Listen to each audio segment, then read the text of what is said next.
Hello friends, मेरा नाम है मेहुल शर्मा और आपका स्वागत है मेरी इस नई वीडियो में। चलिए शुरू करते हैं।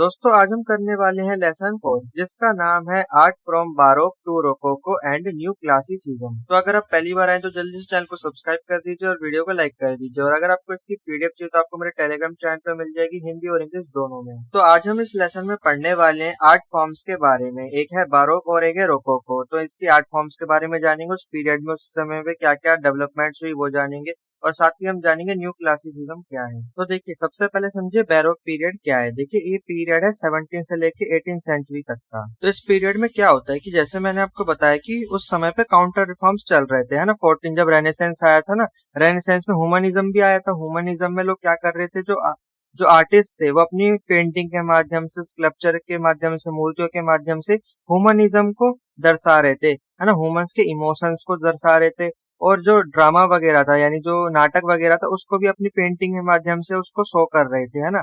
तो जो काउंटर रिफॉर्म था, उसी के रिस्पॉन्स में जो इन्होंने अपने ड्रामा, इमोशंस और जो भव्यता है अपने आर्ट के माध्यम से प्रस्तुत करा, तो उसी आर्ट को बारोक आर्ट कहा जाता है। और जब अपनी जो बारोक आर्ट ये जो आर्टिस्ट थे शो कर रहे थे, तो उसी पीरियड को बारोक पीरियड भी कहा जाता है। अब देखिए, आपको आर्टिस्ट दिख रहे होंगे। ये जो आर्टिस्ट दिख रहे हैं, इनका नाम है कैरावेगियो और ये एक इटालियन पेंटर है। और आप इनकी इमेज देख सकते हैं, मतलब पेंटिंग देख सकते हैं जो इन्होंने अपने हाथों से पेंट करी है।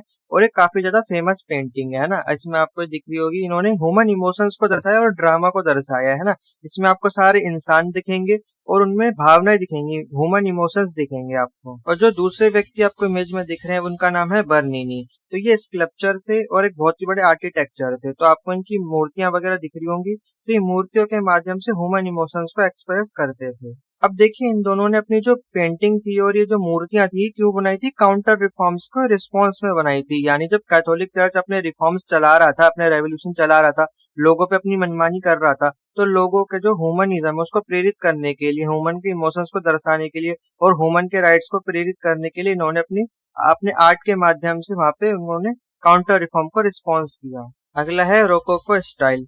तो देखिए, एक टाइप का ये स्टाइल है जिसमें पेंटिंग को किया जाता है। इसमें क्या होता है, ऐसी टाइप की पेंटिंग होती है जिसको हल्के कलरों से किया जाता है। इसमें मेनली ना आपको इंसान तो दिखेंगे, उसमें उनकी इमोशंस दिखेंगे। मेनली जो प्रेम होता है, प्रकृति होती है, नेचर आपको दिखेगा। उसमें जो जो लोग हैं वो आपको हंसते खेलते हुए दिखेंगे, मतलब उसमें आपको आनंद दिखेगा, है ना। जो इस टाइप की जो पेंटिंग होती है, तो उसको रोकोको स्टाइल की पेंटिंग कहा जाता है। अब इस पेंटिंग को बनाने वाले जो आर्टिस्ट है, मेनली है वटेयू। तो ये एक फ्रेंच पेंटर है और आपको इनकी पेंटिंग दिख रही होगी। इसमें देखिए, आपको नेचर भी दिख रहा है, यहाँ पे ह्यूमन इमोशंस भी दिख रहे हैं और आपको प्रेम दिख रहा होगा और इसमें आनंद की अनुभूति हो रही होगी, है ना। इनकी पेंटिंग में आपको सब हंसते खेलते हुए दिख रहे होंगे। अगले पेंटर है बुचर और इनकी भी आप इमेज देख सकते हो और पेंटिंग देख सकते हैं। इसमें भी आपको नेचर दिखाई देगा, लोग दिखाई देंगे। तो ये अपनी पेंटिंग के माध्यम से उस समय की क्या हालत थी वो उसके बारे में दर्शाते हैं। वहाँ पे कैसे लोग कार्य करते थे, उनकी इच्छाएं क्या थी, वहाँ की मतलब जो रिलीजियस थीम है ना, उसके बारे में भी ये बताया करते थे। अब देखिए, आपको यहाँ पे दो चीजें पता होनी चाहिए। जो बारोक आर्ट है वो ऐसी आर्ट है जो जिसमें आपको क्या दिखाई देंगे, ह्यूमन दिखाई देंगे, उसमें ह्यूमन इमोशंस दिखाई देगा और वो काउंटर रिफॉर्म के रिस्पॉन्स में बनाया गया था।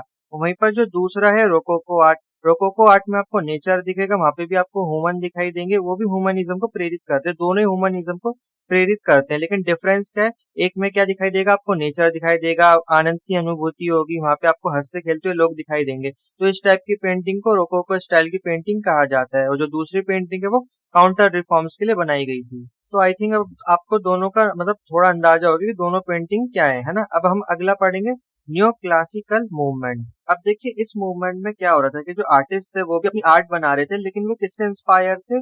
जो क्लासिकल ग्रीक और रोमन आर्ट है उससे इंस्पायर थे। और उनसे इंस्पायर होके वो अपनी जो आर्ट और जो पेंटिंग वगैरह, स्कल्पचर वगैरह बना रहे थे, तो वो रोमन और जो ग्रीक आर्ट थी उससे इंस्पायर थे। तो उन्होंने जो ये पेंटिंग वगैरह बनाई थी, स्कल्पचर बनाए थे, तो ये जो ये पीरियड चल रहा था, तो इसी को न्यू क्लासिकल मूवमेंट कहा गया, क्योंकि इसमें जो पेंटिंग्स वगैरह, स्कल्पचर्स बनाए गए थे, ये पुराने जो ग्रीक और रोमन आर्ट थे उनसे इंस्पायर थे। अब देखिए, ये इमेज में इनका नाम है जैक लुइस डेविड। तो ये एक फ्रेंच पेंटर है और आप इनकी इमेज देख सकते हैं, मतलब इन्होंने क्या पेंटिंग बनाई है। तो देखिए, इनकी जो पेंटिंग होती थी वो हीरोइक थीम पे होती थी। यानी यहाँ पे आपको एक राजा दिख जाएगा जो युद्ध कर रहा है ना, राजा दिख जाएगा, या फिर एक कोई महान जो फिलोसोफर है वो दिख जाएगा, मतलब एक टाइप से हीरो दिखाया जाएगा। और उसमें मोरल वर्च्यूज होंगे। साथ ही साथ आपको एनलाइटनमेंट आइडियल्स और इंडिविजुअलिज्म देखने को मिल जाएगा।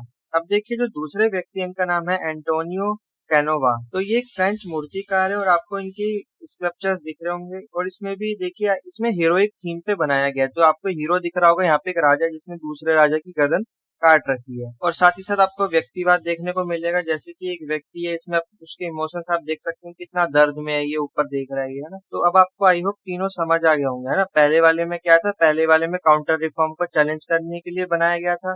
दूसरे वाले में मतलब पेड़ वगैरह नेचर को दिखाया जाता था, इसमें व्यक्ति खुश होते थे और इसमें प्रेम दिखाया गया था, है ना। और तीसरे वाले में ये ग्रीक और रोमन जो आर्ट थी उससे इंस्पायर होकर नई तरीके की पेंटिंग और स्कल्पचर्स बनाए गए थे, जिसमें इंडिविजुअल यानी व्यक्तिवाद यानी एक सिंगल व्यक्ति को दर्शाया गया था और हीरोइक थीम पे बनाया गया था। इसमें मतलब राजा मेनली राजा दिखाया जाता था और जो रेवोल्यूशन उस टाइम पे चल रहे थे उसके बारे में दर्शाया गया था।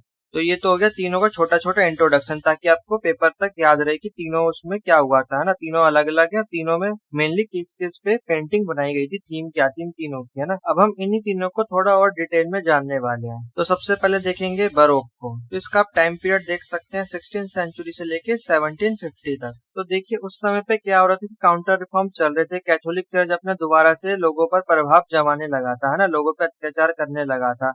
तो उसी को काउंटर करने के लिए जो नए नए आर्टिस्ट आए थे उस टाइम पे, उन्होंने अपना जो बारोक आर्ट है उसको दिखाया, है ना। उसमें उन्होंने मेनली क्या करा, ह्यूमन इमोशंस पे जोर दिया है ना, और भव्यता को दर्शाया है ना। जो भी आप उसकी इमेज देखेंगे, जितनी भी आप जो बारोक आर्ट है उसकी इमेजेस देखेंगे, उसमें मेनली आपको ह्यूमंस दिख जाएंगे और ह्यूमंस कोई ना कोई इमोशन शो कर रहे होंगे, चाहे वो दुख हो सकता है, खुशी का हो सकता है, मतलब अपने इमोशंस को शो करेंगे। अब देखिए जो बारोक आर्ट के जो इन्फ्लुएंशियल फिगर्स हैं, एक तो थे जियान बर्नीनी और एक थे कैरावेग्यो। तो इन दोनों को तो मैंने अभी आपको ऊपर दिखाई दिया है।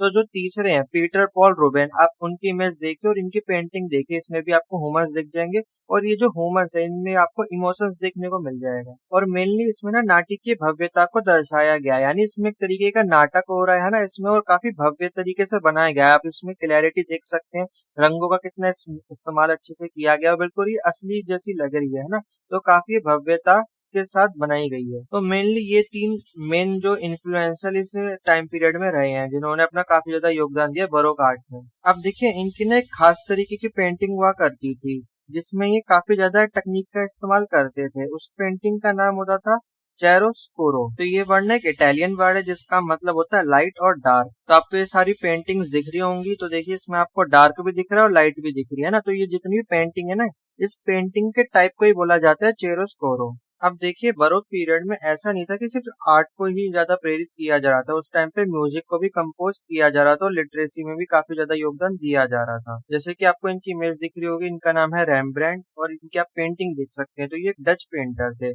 और बाकी जो है जोहान बच और जो मोंटेनवर्दी है, ये आप दोनों ही म्यूजिक कंपोजर, इन्होंने बहुत बढ़िया बढ़िया उस टाइम पे म्यूजिक बनाए थे। तो इन्होंने अपनी ना आर्ट के माध्यम से, चाहे वो आर्ट हो, कोई पेंटिंग होगी, कोई म्यूजिक हो गया, या कोई लिखने की शैली हो गई, है लिटरेचर हो गया, तो उसके माध्यम से ये उस समय के कल्चर के बारे में बताते हैं हमें। और साथ ही साथ बताते हैं कि जो वेस्टर्न सोसाइटी है वो कैसे उस समय पे मॉडर्नाइज हो रही थी। अब देखिए जो इटली है उसकी जो कैपिटल है उसका नाम है रोम।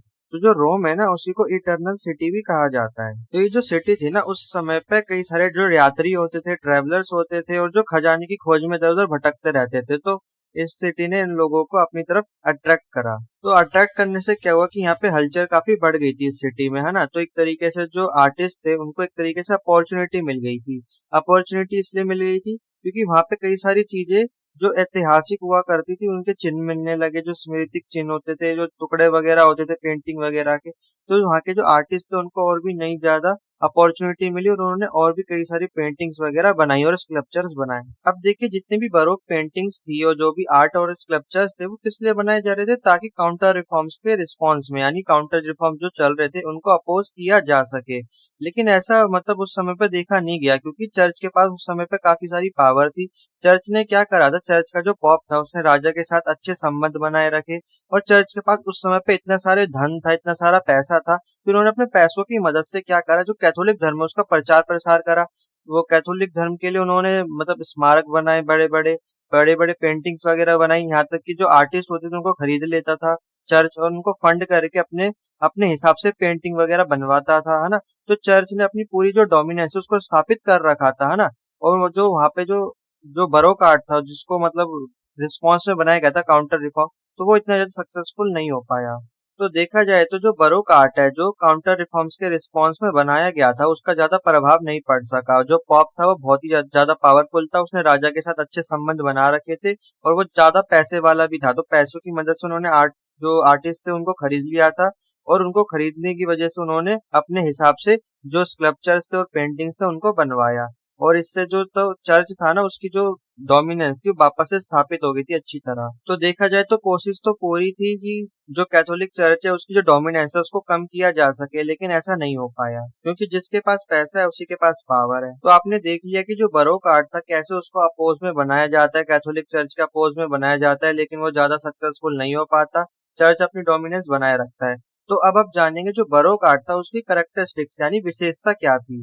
भले ही वो मतलब अपोज करने में इतना नाकाम रहा, लेकिन उसकी आपको विशेषता पता होनी चाहिए कि उनकी खासियत क्या थी उन आर्ट्स की। तो इन जो आर्ट्स की जो सबसे पहली खासियत थी वो ये रिलीजियस और माइथोलॉजिकल थीम पे बेस होते थे। यानी आपको मैंने अभी जितनी भी इमेज दिखाई थी बरोक आर्ट की उसमें आपको रिलीजियस थीम देखने को मिलेगी। एक बार आप दोबारा इमेजेस को देखिए, इसमें देखिए आपको सारी रिलीजियस थीम देखने को मिलेंगी। इसमें आपको परियां दिख जाएंगी जो एंजल और डेविल्स होते थे, उनके धर्म में जो भी और जो करेक्टर्स होते थे वो सब इस इमेज में दिखाया गया है। तो पहली विशेषता क्या होगी बरोक आर्ट की कि इसमें जो थीम होती थी वो रिलीजियस होती थी। दूसरी विशेषता क्या थी कि इसमें मूवमेंट्स और एक्शंस दिखाया जाता था, यानी उस समय पे जो आंदोलन वगैरह चलाए जा रहे थे, जो भी कार्यवाही हो रही थी, तो उसको भी इन इमेजेस में दिखाया गया है। और तीसरी विशेषता यानी खासियत ये थी कि काफी भव्य थे, यानी बिल्कुल ऐसे रियल लगते थे। अगर आप ये जो मैंने आपको इमेज दिखाई है एक बार दोबारा देखिए, आपको जो मूर्तियां वगैरह दिख रही हैं ऐसा लगता है कि बिल्कुल रियल है, कि अभी ऐसे हिलने लग जाएंगे, है ना। बिल्कुल रियल था। एक एक नस उसमें आपको दिखेगी, एक एक जो खाल की बारीकियां होती है ना, आपकी जो स्किन की जो बारीकियां बिल्कुल ऐसे तराशी गई हैं, बिल्कुल भव्य लगती है ना। तो तीसरी खासियत ये थी कि काफी ज्यादा वास्तुकला में इनमें भव्यता थी। और जो चेहरे बनाए जाते थे वो भी बिल्कुल रियल लगते थे, है ना। और बिल्कुल बिल्कुल बारीक लगते थे, बिल्कुल ऐसे जैसे फोटो में नहीं होता, फोटो में जैसी शक्ल होती है बिल्कुल सेम टू सेम जो मूर्ति होती है उसकी भी शक्ल बिल्कुल मैच होती थी। तो इतनी बारीकी से बनाई जाती थी उस टाइम पे आर्किटेक्चर। तो मेनली तो आपको नाम याद रखना है, जो जियान है ना इसका नाम याद रखना है, जियान जो बर्नीनी है। तो इसने काफी सारा उस टाइम पे जो रियल आर्किटेक्चर है उसको बनाया था ना। आपने इसकी जो काम है वो भी देख रखा है, स्कल्पचर्स देख रखे हैं कितने बिल्कुल रियल बनाता था।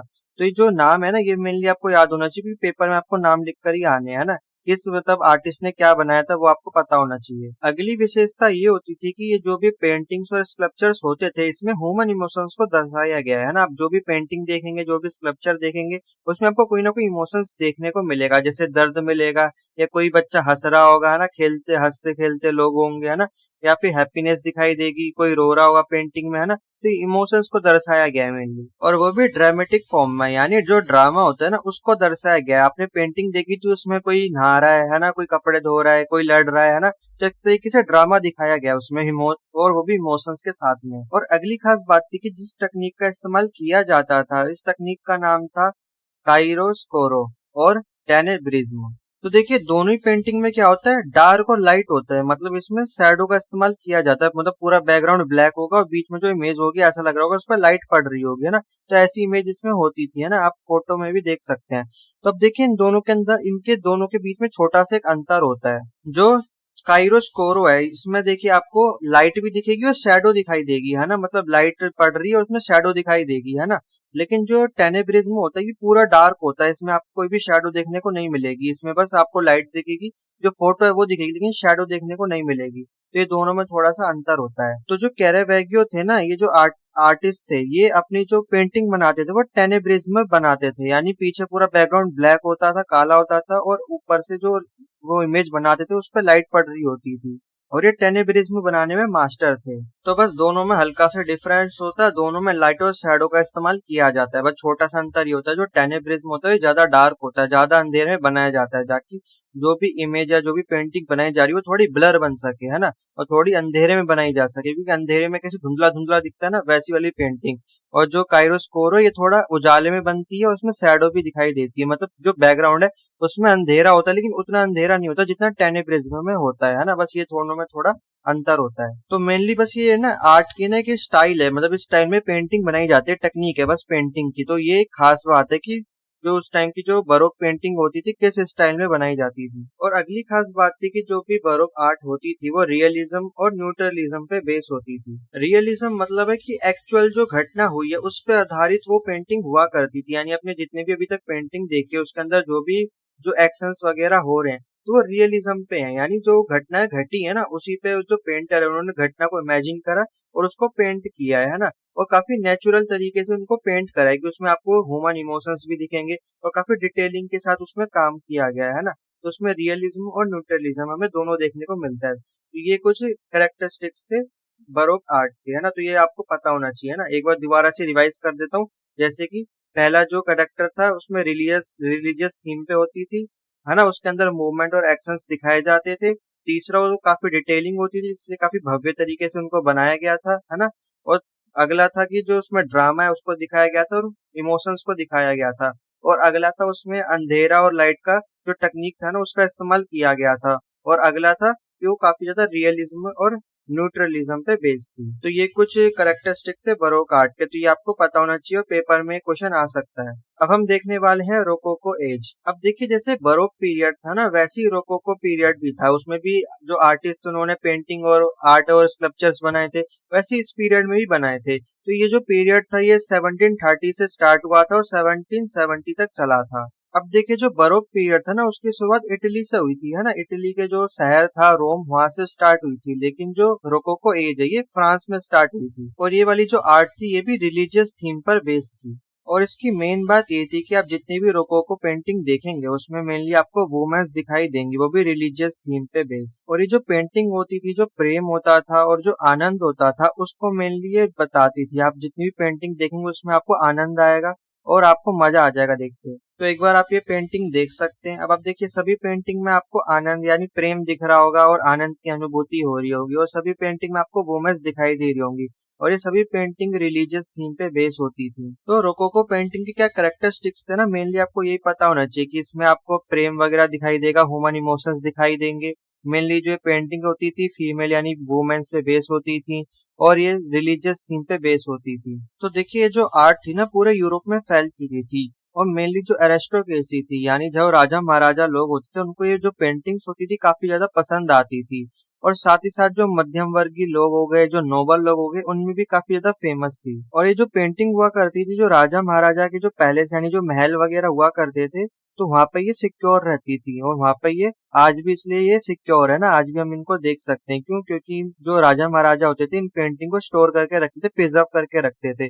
और ये काफी ज्यादा फैली हुई थी यूरोप में। अब देखिए आर्टिस्टिक एक्सप्रेशन। तो देखिए इनका जो आर्टिस्टिक एक्सप्रेशन होता था वो एसिमेट्री, फ्लूइडिटी और कर्विसियस फॉर्म का होता था। यानी कि अगर आप पेंटिंग्स को ध्यान से देखेंगे इनके अंदर जो ये वुमेन्स बैठी हुई हैं ये मतलब सिमेट्री फॉर्म में नहीं बैठी हुई। इनका आधा मुंह दिख रहा है आपको और आधा मुंह नहीं दिख रहा है ना, थोड़ा इन्होंने गर्दन घुमाकर बैठी हुई है ना। और जो जो आर्टिस्ट थे जब उन्होंने पेंटिंग को बनाया था तो इन्होंने घुमावदार रूप को बनाने पे ज्यादा जोर दिया। यानी ये जो जितनी भी आपको वुमेन्स दिख रही हैं ये थोड़ा सा घूम कर बैठी हुई है ना, और एक साइड का पोर्शन आपको दिख रहा है। और अगर बैकग्राउंड की बात करें तो बैकग्राउंड में आपको फूल पत्तियां दिख जाएंगी, पेड़ दिख जाएंगे, है ना, फ्लावर्स दिख जाएंगे। तो यानी बैकग्राउंड में नेचर का इस्तेमाल किया गया है। और मेनली देखिए जो आर्ट होती थी इसमें रोमांस को दर्शाया गया था, रोमांस को दिखाया जाता था और एवरीडे लाइफ को यानी जो रोजाना की जो वुमेन्स की जो जिंदगी होती थी उनको दर्शाया गया है। और उनके जीवन में जो सुखद पल हुआ करते थे उनको दर्शाया गया है। साथ ही साथ जो प्रेम लाप होता था उनके क्षणों को भी दर्शाया गया है। अब देखिए उस समय पे जो रोकोको पेंटिंग हुआ करती थी काफी ज्यादा फेमस हो चुकी थी, लेकिन इसके बावजूद भी जो न्यू क्लासिकल आर्ट है उसका राइज होता है। क्योंकि उस समय पे जो क्लासिकल आइडियाज थे वो उभर कर आ रहे थे, इसलिए जो न्यू क्लासिकल आर्ट है उसका भी रिवाइवल हुआ। लेकिन फिर भी देखा जाए तो जो रोकोको आर्ट है ये काफी ज्यादा इंपॉर्टेंट है हिस्ट्री के मुताबिक, क्योंकि इसमें आपको काफी ज्यादा जो रोमांस है, प्रेम है, उसको देखने को मिल जाएगा, आनंद देखने को मिल जाएगा इनकी आर्ट में।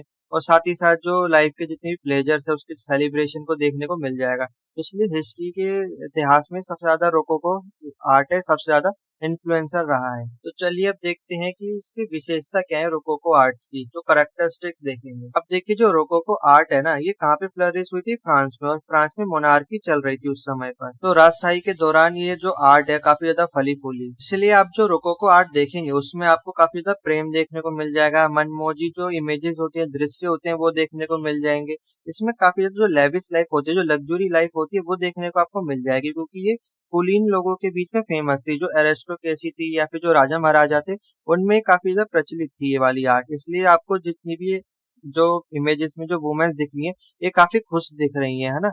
अब देखिए एक इंग्लिश पेंटर थे जिनका नाम था विलियम हॉगर्थ। तो आपको इनकी इमेज दिख रही होगी, तो ये इंग्लिश पेंटर थे, यानी ये इंग्लैंड के पेंटर थे। तो मेनली इनकी जो पेंटिंग होती थी ना, वो एरिस्टोक्रेट पर बेस होती थी, यानी ये जो अमीर लोग हुआ करते थे उस समय के, उनका कैसा रहन सहन था, वो क्या करते थे, उनके बारे में ज्यादा दिखाते थे। जैसे कि आपको इनकी इमेज दिख रही होगी, तो ये इसमें आपको लाइफ स्टाइल दिख रही होगी एरिस्टोक्रेट्स की, है ना। जो नोबल लोग हुआ करते थे, पैसे वाले अमीर लोग हुआ करते थे, उनकी लाइफ स्टाइल को दर्शाते थे अपने पेंटिंग के माध्यम से। अब इन्होंने ना अपनी पेंटिंग की एक पूरी सीरीज बनाई थी, जिसमें इन्होंने अपने मतलब जो एरिस्टोक्रेट का लाइफ स्टाइल था उसके बारे में दर्शाया है। तो ये जो पूरी सीरीज है, इसको मैरिज आ ला मोड कहा जाता है। तो इस सीरीज में इन्होंने हर चीज बता के कि जो एरिस्टोक्रेट्स हैं वो क्या करते हैं, है ना, कैसे मैरिज करते हैं, कैसे उनकी जब डेथ हो जाती है तो कैसे वो रिएक्ट करते हैं, जैसे कोई जन्म लिया है तो उनके घर में वो कैसे रिएक्ट करते हैं। तो पूरे उनके लाइफस्टाइल के बारे में बता रखा है। तो ये उसी एरा के, जब रोकोको एज चल रहा था, तो उसी एरा के एक बहुत ही महान इंग्लिश पेंटर थे। अब देखिए, आप पिछली वीडियोस में एनलाइटनमेंट के बारे में पढ़कर आ रखे हैं। तो एनलाइटनमेंट की वजह से क्या होता है कि ये जो रोकोको एज होती है, इसके बाद न्यू क्लासिसिज्म आता है ना। तो ये मतलब एक तरीके से शिफ्ट हो जाता है, आर्ट और आर्किटेक्चर में शिफ्ट आ जाता है।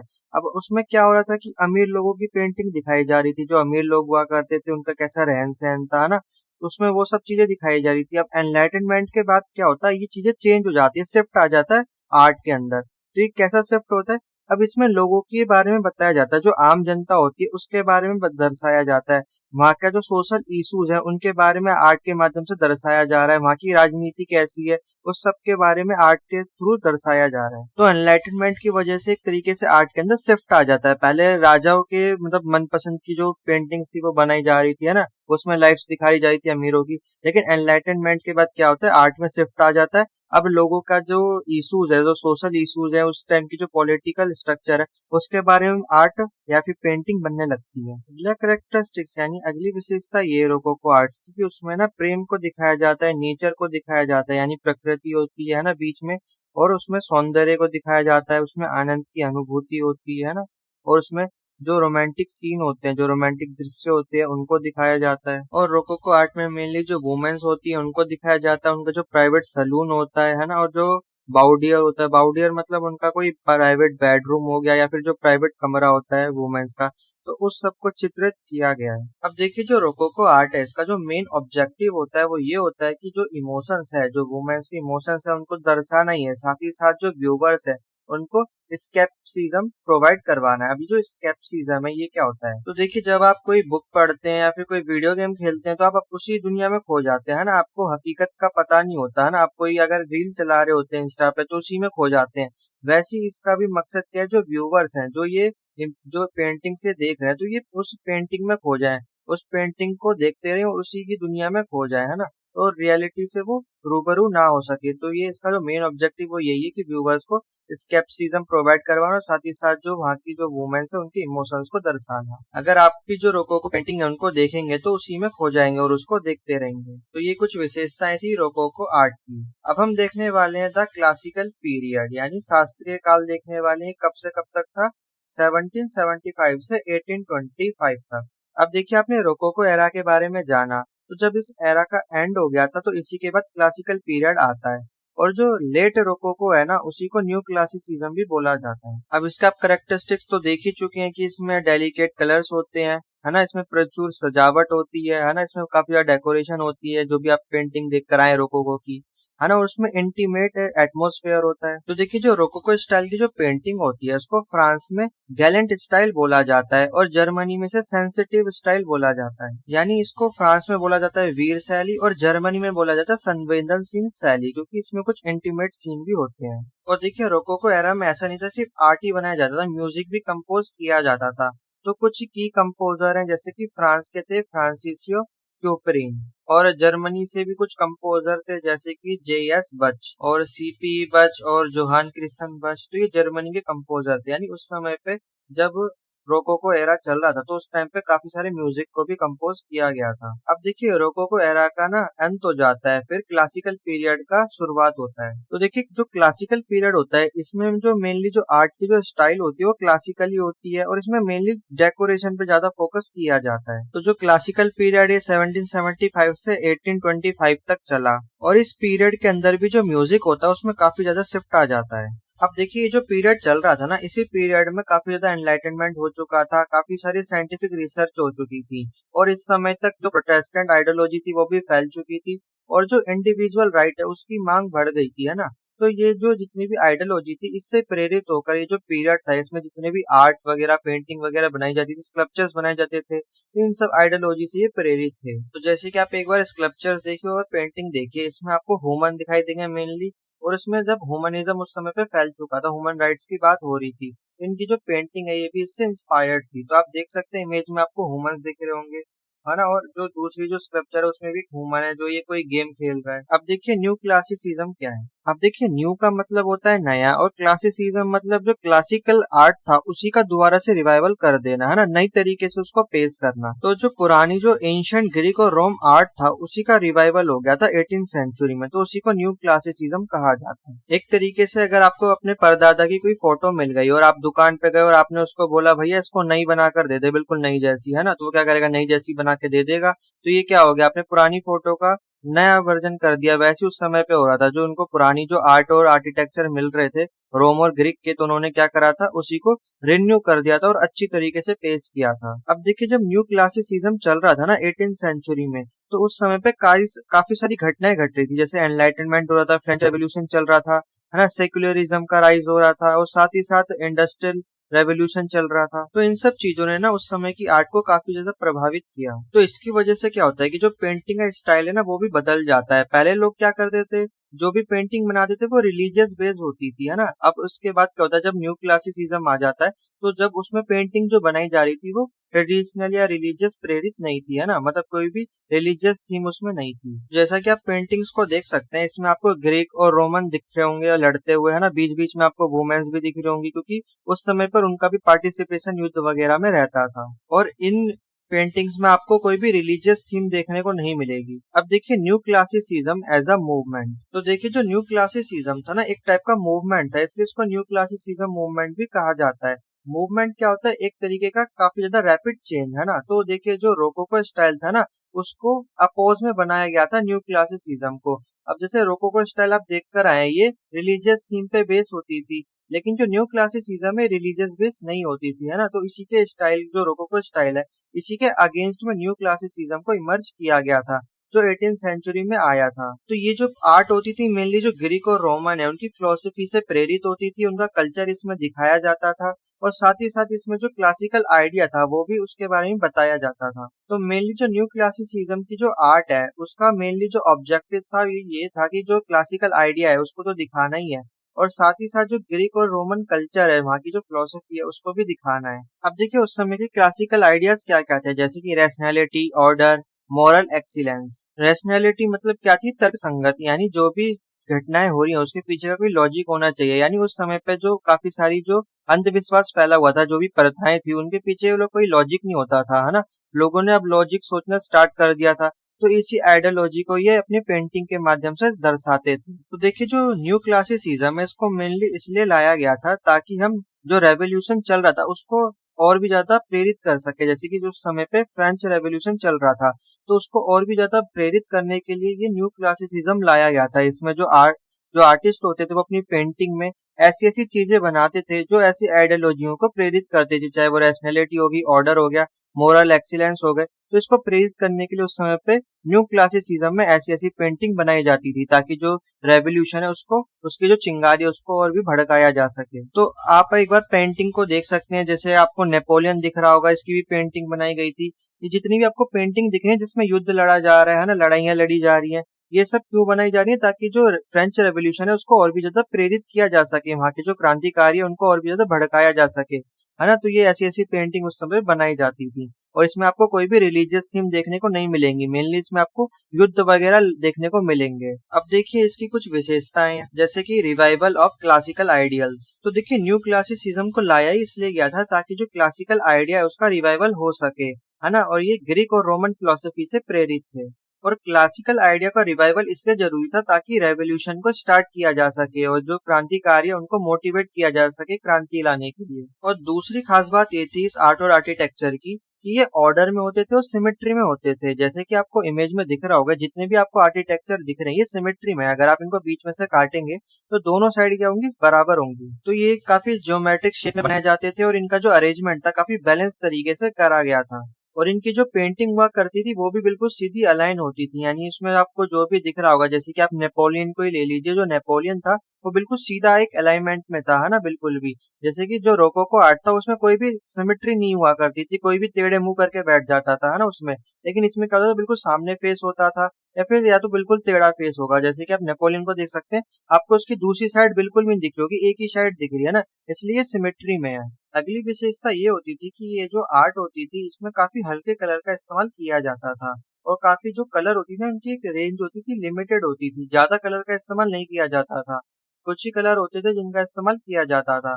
तो ऐसा इसलिए किया जाता था ताकि जो पेंटिंग की जो सीरियसनेस है उसको बनाए रखा जा सके, यानी जो भी बंदा पेंटिंग को देखे उसको वो सीरियस होके देखे, ना कि मजाक में देखे। उसमें कोई आपको आनंद नहीं आने वाला है। ये जो रोकोको स्टाइल है वो नहीं है ना, रोकोको स्टाइल में तो आपको आनंद आएगा, मजा आएगा देखने में, लेकिन जो ये वाली जो स्टाइल है न्यू क्लासिसिज्म है, इसमें आपको कोई भी आनंद नहीं आने वाला है। इसमें आपको एक सीरियसनेस दिखाई देगी पेंटिंग पे, और साथ ही साथ गंभीरता दिखाई देगी पेंटिंग की। आप पेंटिंग देखकर उस समय की उस सिचुएशन को महसूस कर पाएंगे कि उस समय क्या सिचुएशन रही होगी। और अगली खास बात ये है कि जो न्यू क्लासिकल आर्किटेक्चर है उसमें जो कॉलम है और डोम है उसका इस्तेमाल किया गया है। जैसे आप इमेज में देख सकते हैं, इसमें क्या है, सारी की सारी कॉलम है और आपको ऊपर डोम भी दिख रहा होगा। तो ये जो आर्किटेक्चर था ना ये रेनेसेंस से प्रेरित था, और उस समय जो आर्किटेक्चर है ना उसका भी रिवाइवल हो रहा था। इसलिए जो आर्किटेक्चर बनाए गए थे उसमें क्लासिकल एलिमेंट, यानी जो कॉलम है और जो डोम है ये क्लासिकल एलिमेंट है, तो इसी का इस्तेमाल करके ये आर्किटेक्चर बनाए गए थे। तो ये जो न्यू क्लासिकल बिल्डिंग्स है ये सिविक प्राइड और डेमोक्रेटिक आइडियल्स को रिप्रेजेंट करती है, यानी कि जो न्यू क्लासिकल बिल्डिंग थी ये नागरिक गौरव और लोकतांत्रिक आदर्शों का प्रतीक थी।